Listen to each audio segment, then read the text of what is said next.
In 1965, a brutal armed robbery took place at this sub-post office in Lewisham. The two men ran out of here and escaped down the road with £65,000. But during the course of the robbery, this man... The sub-postmaster, Henry Jackson, suffered a near-fatal blow to the back of his head. At the time of the murder, the two men were living here. At their mother's home in Greenwich, London. And for the last 24 years, Mrs. Thomas has pleaded her son's innocence. So far without success. Until, that is, we came along. Because we can prove the two men were put away for a crime they did not commit. And we know that because we did it.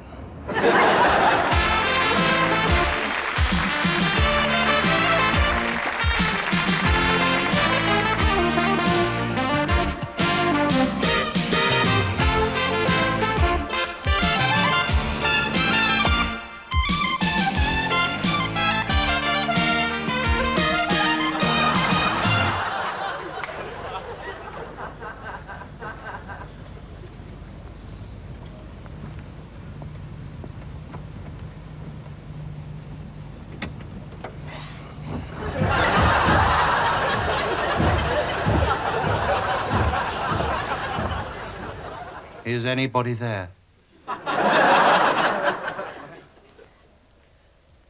How long have you passed over? He says he's been gone for 15 years. It's my dad. My dad. I believe you have an important message for the deceased. Yes. Dad, your passport's arrived. I was in a game show. It was a pilot, and the format was to find a bloke who would go out with Cilla Black. It was called Blind Drunk. Madame, monsieur. Who is having the crab? Crab, that's for me, please. Thank you very much. Excuse me, sorry. Seafood's out of this world. It's absolutely gorgeous. Thank you.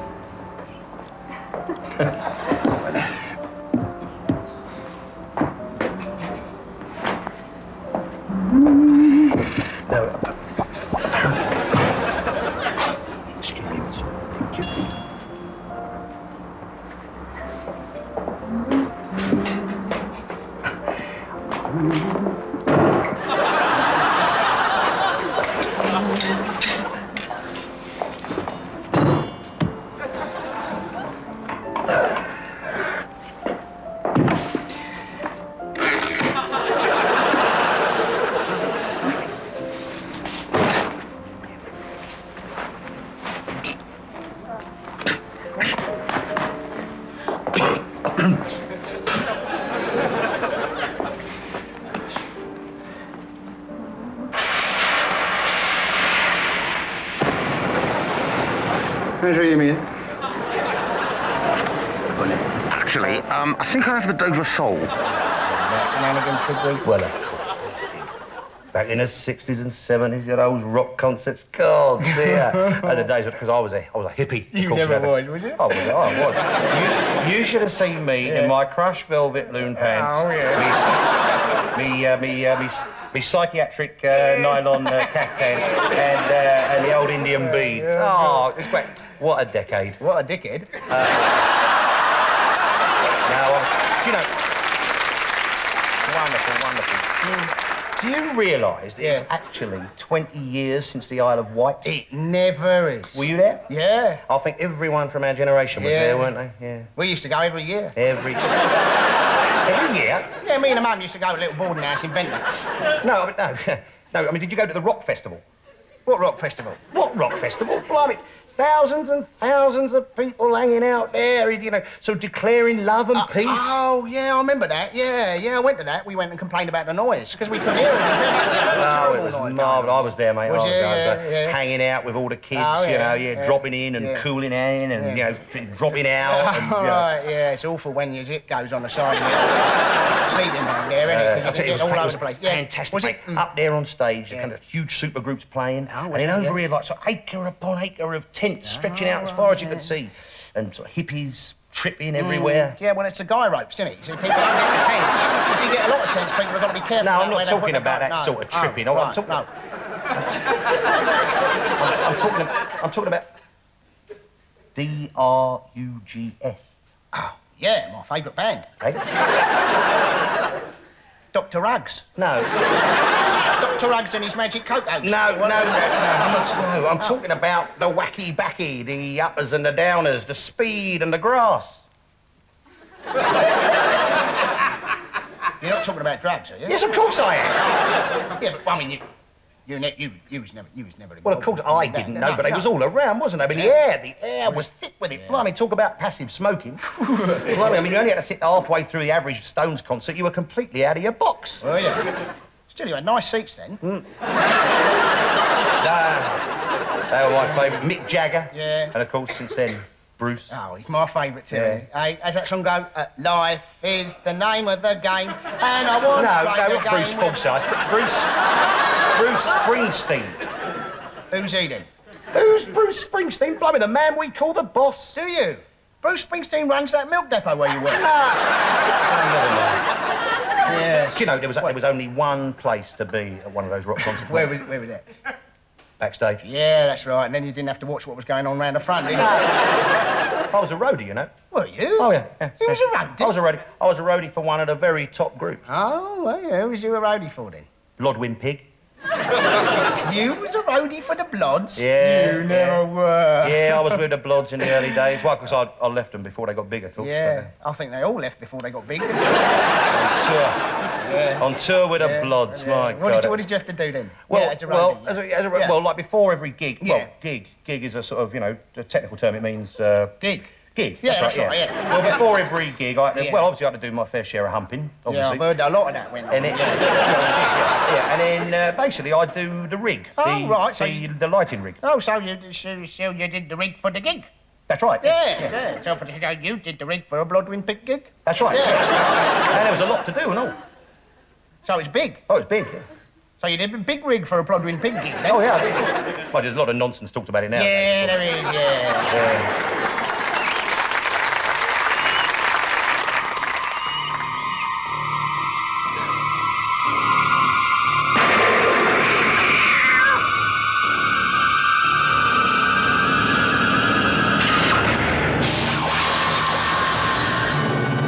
Estate agent on Elm Street.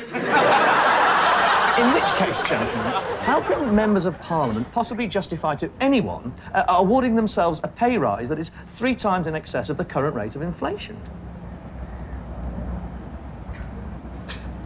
Well, I don't think we have to justify it to anyone, do we? Do we have to justify it? I don't think so.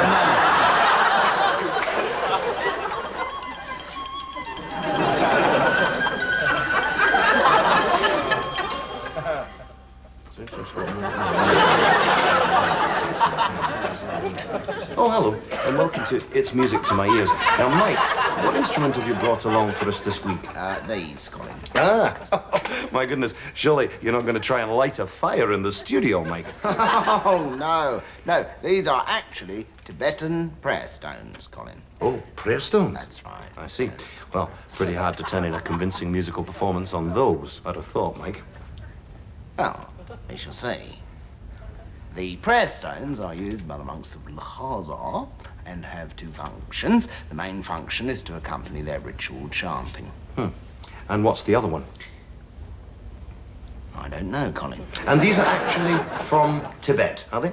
No, they're actually from Brighton Beach, and I did tell you. So, they're percussion instruments, they're made of stone, they're not from Tibet, and they do have another function, but you can't remember what it is. Do you know how they're played? Yes, I do, Colin. Well, things are looking up. This one with this one. You literally bang them together. Yes, that's very succinctly put, Colin. Well, I'm dying to hear them. I can see that, Colin.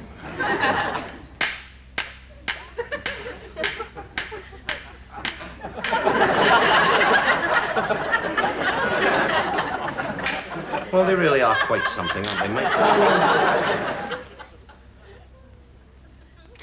In the world of folk music, we're going to finish this week with a song called The Robin. It's a Yukon Eskimo song, and we'll be singing it in the original Inuit burr with English subtitles. Pooch, look, me nigh, me nigh, oh, chook, me nigh, koi. Go Kenzo, Pooch, look, Kim Gayo, yo. Kim Gayo, oh, chook, ko mai, koi. Go Kenzo, Pooch, look, Gatling Ka, yo. Gatling ko, yo, chook, me nigh, yo. Go Kenzo, no tit fucking Gayo, yo. Funnily enough, I never really believed in all that thing, and then I won the Reader's Digest prize drawer. And now I'm looking for some prize socks to put in it. This fabulous restaurant is completely deserted. Yeah, the food's smashing. And the prices are reasonable, too. Well, let's just enjoy our meal, shall we? Good evening, folks. They say a meal without wine is like a day without sunshine. But what is a day without a meal, wine, and a song? I'd like to teach the world to sing in perfect harmony. I'd like to hold you in my arms and keep you, yes I would, company. Stanley Hopkins is 39. Outwardly normal, physically sound, happily married with a young family. Stanley suffers from a severe disability, only now recognised by the medical profession for the illness that it is. He was born without any sense of embarrassment at all. Enjoying your meal now? Now, Stanley, I'd like to do a few tests. Yeah, hope you got warm hands. Extrovertitis, or Pratt's disease, is inherited. What I'd like to do is to tie these few things on. All right, okay. The most common symptom is severe thickening of the skin. Now, Stanley, do you feel anything at all? No, nothing. No, nothing. Should I? People say he's a loony, mad, a maniac, but they're just trying to be kind. Let's face it, he's an honest-to-goodness pillock. I think you're doing a marvellous job, lass. In earlier times, society locked people like Stanley away in asylums or scout huts. Oh. Hello, Mrs. Taylor. How are the piles? All right. What is sometimes called Sue Pollard syndrome can strike at any time, and the full burden has to be borne by his family. It is very bad for me. I am having treatment for my permanent cringe, and a couple of months ago I had to go into hospital to have my buttocks surgically unclenched. Hey! It's Mastermind! But for many, the future is bleak. Stanley's restaurant is closing. He was turned down by the Morris dancers for being too showy. Hey, is that how you spell Magnus then, is it? And get down with it, and with his shopping. It looks very much as if he might be forced to take the ultimate step, like so many of the chronically shameless. I've become a children's TV presenter. Have you met Ronald the Rodent? Hey, you what? Time to say goodbye to the boys and girls, yes. Bye-bye. Bye-bye, everybody.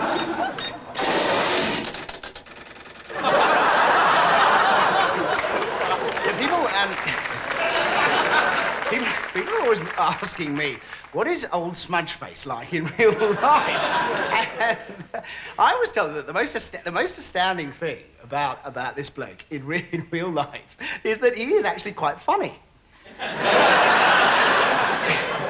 Pardon? No, I mean, you've got to admit, wouldn't you, that most comedians, without their scriptwriters and their scripts, I mean, if you talk to them, it's like talking to... Well, you. Yes, I suppose. I'd be the first to admit that in real life, I'm probably a bit of a disappointment. Not to your accountant, Griff. You see? He never stops funny. No, this man, honestly, I'm not kidding, this man has a fund of hilarious anecdotes. He absolutely had us on the floor the other night, didn't you? Which one was that? Oh, you remember that? When you were telling the one about the guy in the leather jacket who comes in, right? Yeah. And he says that he's a member of Motorhead. Oh, and yeah. you believe him. That's right. And then he stings you for 200 quid, and it turns out he's nothing to do with Motorhead at all. Go on, tell him that one. Tell him. Well, there's not a lot of point now, is there? Why not? Well, you've told him the ending. Have I? Oh, yeah. I'm so sorry. Tell him another one. Go on. Well, I can't think of one now. Well, you got hundreds. It doesn't matter. You must be able to dredge one up. I'm not a performing seal. Well, no, it doesn't matter. Doesn't matter. Oh, well, there's the one about the taxi. Oh, yeah, that is funny. Right. Go on, tell it. Okay. Go on. Right, okay. Yeah. Okay. Right. So it's 9 o'clock. This is true. It was 9 o'clock on a sort of Monday morning. We were expected at the BBC for rehearsals, you see. But unfortunately, the night before, we'd had the last night party for our live tour in London. So, Yes, but it wasn't the last night, though, was it? well, yes, it was, because that's why we had the party. Yeah, but there were 3 more nights to go. The Ipswich folks at Southampton still to go, wasn't it? Well, it wasn't Southampton, it was Portsmouth. But anyway, we'd had the last night party. But that's not the point. No, because it was the 3rd to last night party. Look, the party doesn't matter, actually. Well, why are you going on about the party? It's just build-up. It's just building up to the story about the taxi. What taxi? What? Oh, the taxi! Yes, oh, the yeah, taxi. yeah, the taxi, yeah. Come on, tell the taxi. Come on, tell Right, it. Yeah. okay. Let's hear it. Come on. So.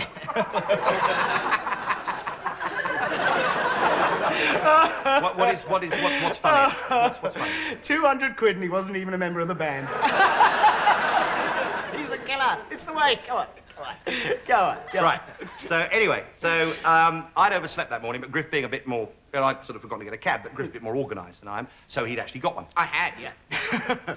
Yeah. So as he got into the cab, the cabbie says, "Here, don't I know that face?" No, he didn't. He said, Here, excuse me, I know you, don't I? Yeah, well, it boils down to the same thing, actually. Oh, I said, well, you might do.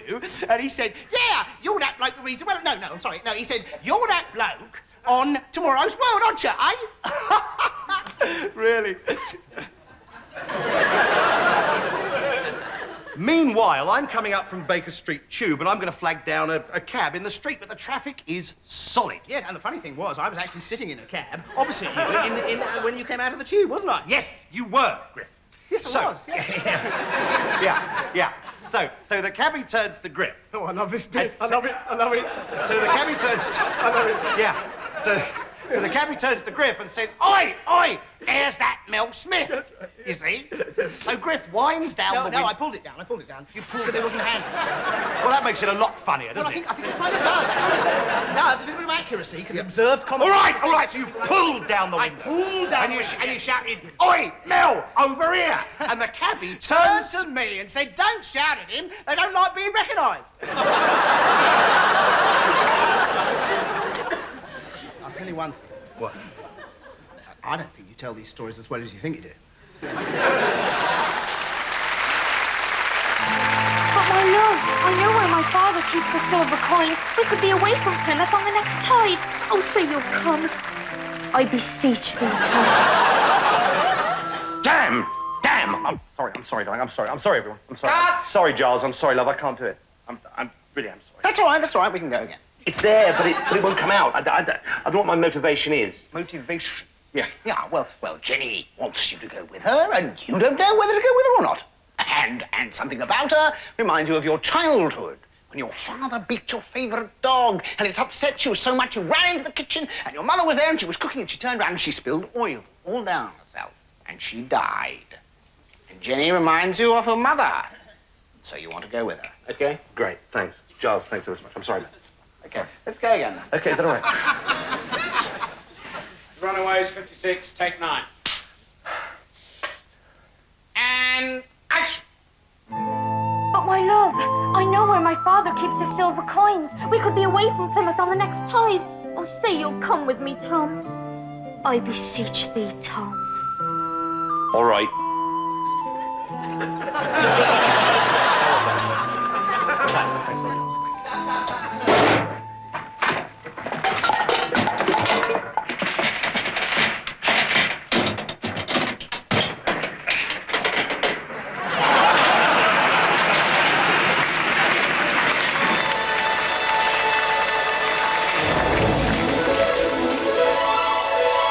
Olympus, luxurious home of ancient Greece's first family, the gods.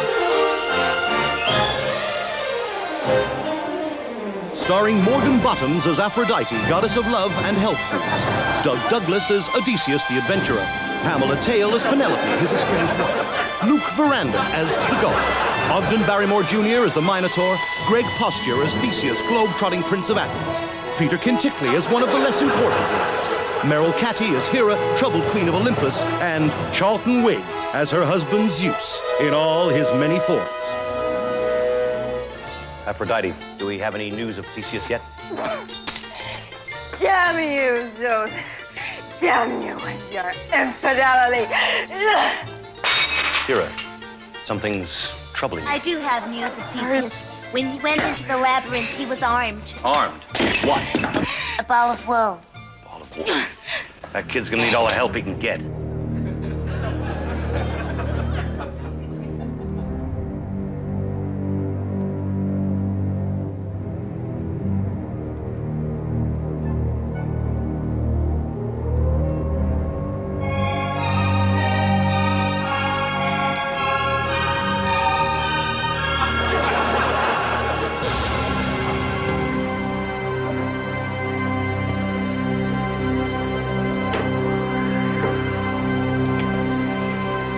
What do you want? Let me pass.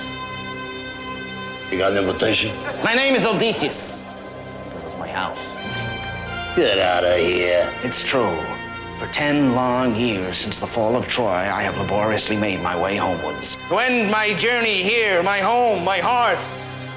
Penelope, my wife. What's that on your shoulder? That's parachute. What kind of bird is that? I'm Zeus, you bastard. Let us in. Zeus. Yeah, sure. Sorry, go in. Any news of Theseus?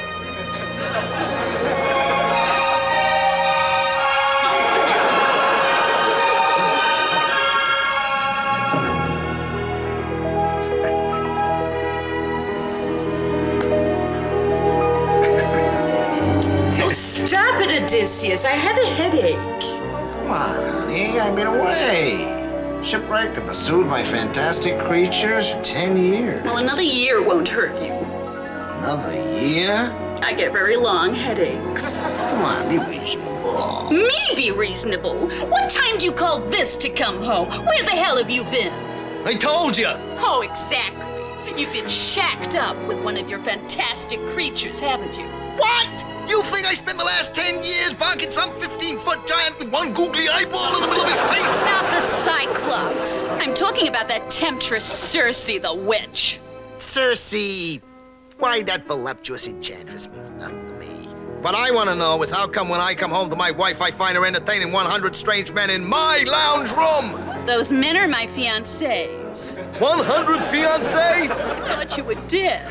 You gonna marry them all? No, not all at once. I suppose that's impossible. Well, it is now you've killed them all. Did you have to do that? I'm sorry. I guess my fiery temper got the better of me. The sight of 100 strange young men making eyes at my wife drove me mad with rage.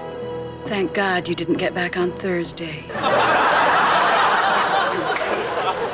Theseus, you and your friend have to realize plastic surgery is in its infancy. But is there nothing you can do?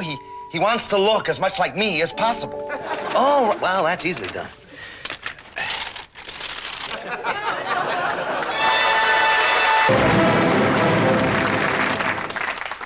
And then they arrested me for exposing my virile member in a place of public entertainment. But they couldn't make it stand up in court. The paranormal. Things that go bump in the night. Darker reaches of the mind. Unseen forces from beyond the grave. The lurking terror of the unknown. In fact, let's talk about something else. No, I don't know, because the big question, surely, is there anything on the other side? Oh, well, I can tell you that. What do you fancy? There's a film on BBC Two. I'm sorry. A documentary. As far as I'm concerned, it's all mumbo-jumbo claptrap, basically. Elves and goblins. I mean, there are no fairies at the bottom of my garden. But how can you be sure? Because I've only got a window box, you stupid woman. Look, listen, when I was in hospital having a scrape... Oh, God. Dear. Please, I had this most amazing out-of-body experience. Out of your head experience, I wouldn't... I felt that I was floating above my body on the operating table, and I went up through the air conditioning duct and out over Battersea Power Station. Oh, and it was glorious. Yes, and have you any idea at all what caused it? Yes, the anaesthetist gave me helium by mistake. That's interesting, because actually, Irene, that's nothing. In my life, I have actually been dead 4 times. Oh, yeah? Dug you up? Well, no, because you see, the last time that I died, my whole life flashed before my eyes. It was the most awful, awful, awful thing. Why? Well, I had to watch War and Remembrance all over again. I don't know why I watched it in the first place. It was worse the second time round. Yes. That's No, obviously, I'm not superstitious, as you probably have gathered, but I did actually once spend a night in a haunted house. Well, it was a pub, actually, stuck in the middle of nowhere. Did you see a ghost? Well, I can't say it was a ghost or not, but there was definitely something going on, because when I went to sleep at night, there were 4 bottles of scotch on the table, right? When I woke up in the morning, they were all empty. Yeah, and I think whatever it was must have hit me or something, because I had a terrible headache for about a week. And I had ectoplasm all down my shirt. That is a poltergeist for certain. It's a what? What's a poltergeist? Well, a poltergeist is a German word for something that mysteriously moves things around the house in the middle of the night. That sounds like the wife, actually. So what is a zombie? Well, the true zombie is 2 parts vodka and 2 parts peppermint cordial. Yeah, right, yeah. The world is full of things we can't explain. I think you're right. Absolutely. Yes. Last night, I had a dream and dreamt that I ate my pillow. When I woke up, my giant marshmallow was gone. What is that all about? I don't know. I really don't know. For example, yes. Has anyone here ever experienced crystal healing? I've experienced crystal gale and I didn't like it. No, crystal healing, it's a form of alternative medicine. Is it? Yes. Well, nobody knows, but crystals have a unique healing aura, and if you wear one round your neck, it attracts the Earth's electrical fields and redirects it to your main acupuncture meridians. Now, correct me if I'm wrong, but that's a load of bollocks, isn't it? No, it's a crystal. Yes, but it's a crystal, and you wear it round your neck. Interestingly enough, there's a tribe in northern Burma who wear bollocks round their neck. Yes, it's an ancient curse, you see. Yes. So you wander around with your enemy's scrotum round your neck. And he ceases to be a problem to you. Well, not really, because he's sitting on your shoulders. It's actually a way of getting to know your enemy a lot better, you see. But incidentally, talking of this, does anybody know why Sarah Miles drinks her own urine? Well, nobody else is going to, are they? Does she? Oh, she does. Oh, I'm yes, sure Sarah she Miles, does, because no, she does drink it. She does, yes. And I believe that Thames Water are going to give us all the opportunity to do the same thing. Do you know that the Queen is a homeopath? She believes that what you put into your body directly affects your quality of life. Yes, well, I'm sure Britt Eklund would agree. Déjà vu is an interesting thing, isn't it? No, it's not, actually, no. No, you know, the thing is, I'm not into all this, as you probably know, voodoo, medicine, you know, alternative healing, claptrap. It's not my scene. But I did actually once go to a doctor who was a cross between a chiropodist and an osteopath. And what was he? A footpath.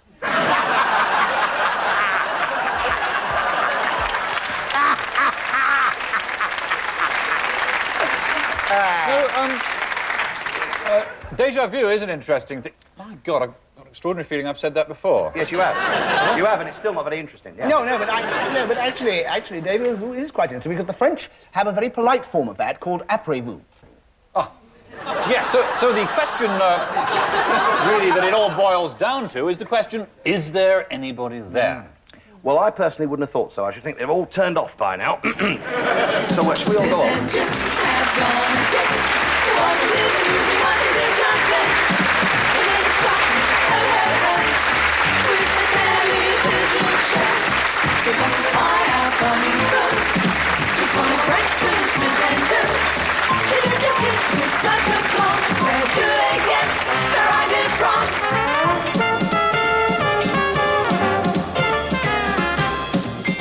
Smith and Jones are no longer here.